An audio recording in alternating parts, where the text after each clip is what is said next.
गुरु और शिष्य की कहानी। एक शिष्य अपने गुरु से सप्ताह भर की छुट्टी लेकर अपने गांव जा रहा था।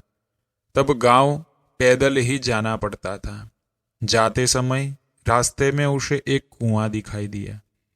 शिष्य को प्यास लगी थी, इसलिए उसने कुएं से पानी निकाला और अपना गला तर किया। शिष्य को अद्भुत तृप्ति मिली, क्योंकि कुएं का जल बेहद मीठा और ठंडा था।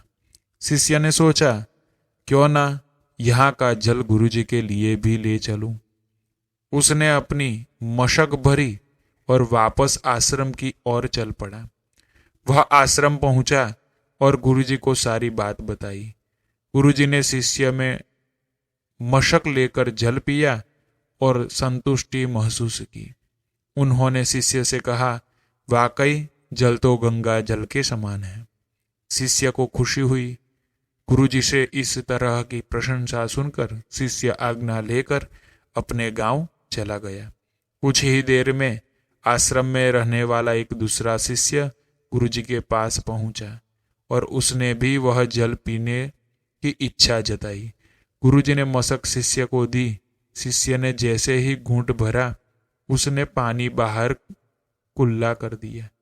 शिष्य बोला, गुरुजी, इस पानी में तो कड़वापन है और नहीं यह जल शीतल है। आपने बेकार ही उस शिष्य की इतनी प्रशंसा की।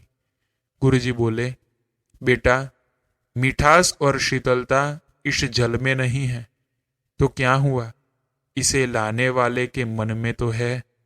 जब उस शिष्य ने जल पिया होगा तो उसके मन में मेरे लिए प्रेम उमड़ा। यही बात महत्वपूर्ण है। मुझे भी इस मशक का जल तुम्हारी तरह ठीक नहीं लगा, पर मैं यह कहकर उसका मन दुखी करना नहीं चाहता था। हो सकता है जब जल मशक में भरा गया तब वह शीतल हो और मशक के साफ न होने पर यहाँ तक आते आते यह जल वैसा नहीं रहा। पर इससे लाने वाले के मन का प्रेम तो कम नहीं होता है ना। कहानी की सीख, दूसरों के मन को दुखी करने वाली बातों को टाला जा सकता है और हर बुराई में अच्छाई खोजी जा सकती है।